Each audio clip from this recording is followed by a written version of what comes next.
What's up everyone, and welcome back to the MMA Sound. Today let's get started with Daniel Cormier is joined by Dustin Poirier and Justin Gaethje as they preview their rematch at UFC 291 for the BMF title. So last time we did this, Dustin, you were very, very frustrated with Michael Chandler, and you guys were kind of going back and forth. You and Justin Gaethje seem to have the utmost respect for each other.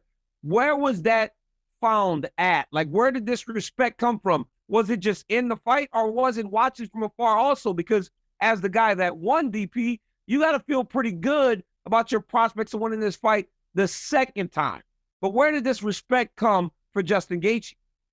It came from spending over 20 minutes in an octagon with him, bleeding, But, yeah, and I'm a fan of his. Anytime he fights, I'm going to watch. He's the kind of fighter I like to watch. He puts it all on the line every time.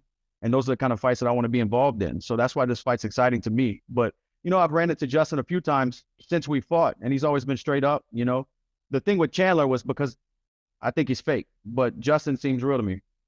Yeah, he is. What separates Dustin Poirier, Justin, from the other guys that you have fought? Like, when you think about the rematch with Dustin Poirier, what stood out in the octagon from that night way back in the day that was the first time you ever lost a fight, right, JG? Was Dustin Poirier? I lost the early right before that, yeah. No, it was a great learning experience. I mean, tons of respect for the dude that, he's a dog, and what he's done to McGregor in the last couple of fights was super impressive, and I always love to see that dude get broken. So this guy's a dog, and I know I'm gonna have to be perfect. I know that there's no need for animosity. We're two of the best, most violent athletes in the sport. We both love what we do. We both love the carnage, and we're both content with what we're about to put ourselves through. It's all preparation. He's super confident. I'm super confident coming off this last win. And again, this card is stacked. It's going to be an electric night. Look, Daniel, I know what you want. You want us to sit here and talk back and forth. Look, these kind of fights don't need that. You know what you're getting. Hey, what's understood don't need to be explained. 25 minutes of something nasty is going to happen July 29th. And we both know that. You know that. Everybody clicking pay-per-view buy knows that. Let's go, man.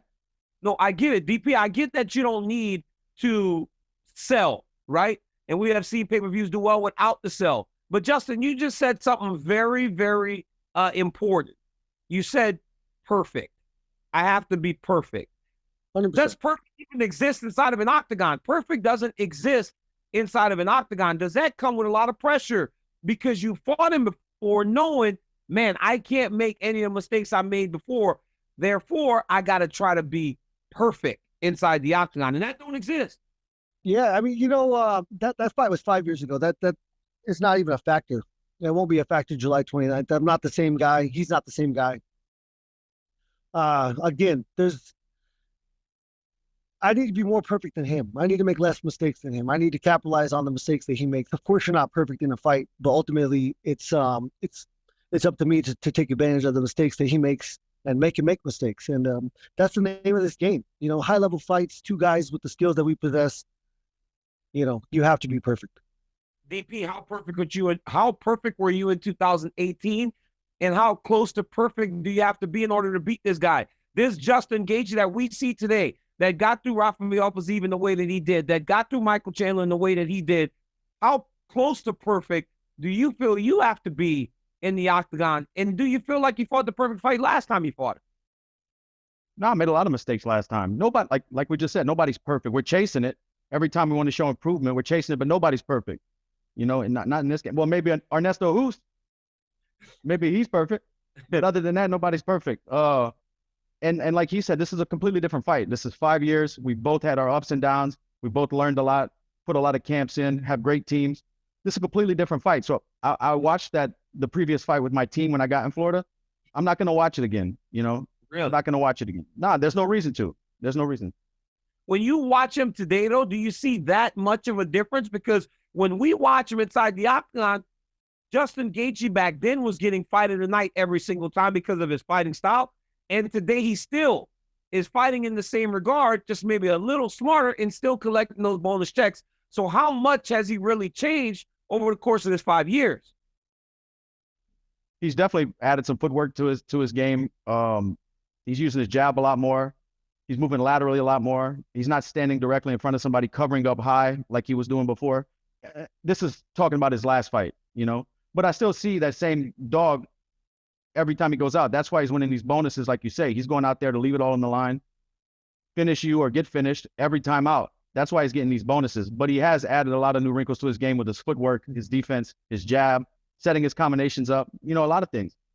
Even saw him throw a high kick in this last fight. JG, where has he improved over the last 5 years? What do you see in Dustin Poirier outside? He's much bigger physically when he steps into the octagon today. Where else has he improved inside the octagon when you watch? It's the natural evolution of the athlete. I mean, he's gonna evolve, especially with the big fights that we're both in.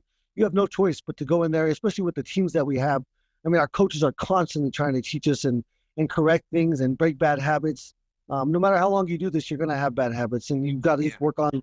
You know, we got 8 weeks from Saturday to work on confidence and to work on all that. So, I mean, I think he's a dog. He was a dog then. He's a dog now. He's just a more confident and more refined and more a better athlete in general. And you know, the wins, the losses, all the ups and downs that we faced is just, you know, part of the game, and it teaches us to grow, and it teaches us to control emotions more. So I think that we're both more capable of being a more controlled killer, if you want to say.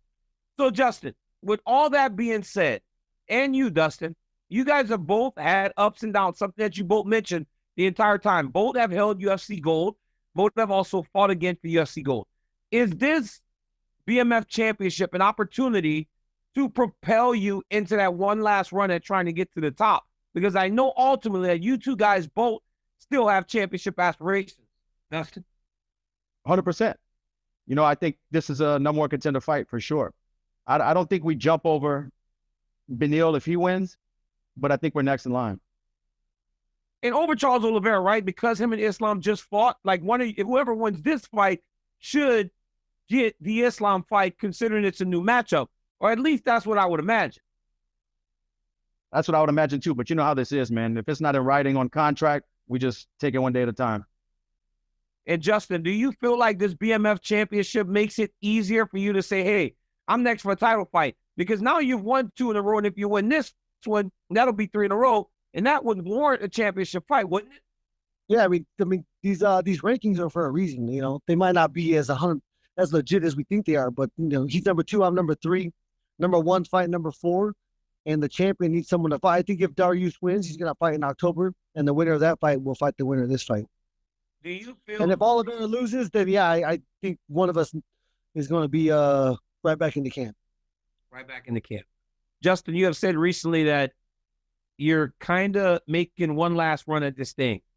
Is Utah, July 29th, a do or die for you? Or do you ever look at things like that? Yeah, I mean, I wouldn't consider winner, you know, like, obviously I'm planning on winning, but even, you know, I don't want to put myself in a position where I got to think if I lose, but I wouldn't imagine the fire's not gone. You know, when I talk in those hyperboles, I'm talking about the future, and I'm talking about the reality of the situation. I'm 35 fights into a career. I'm 34 years old. There's plenty of examples of going too long, and I have people around me that love me that are gonna prevent that.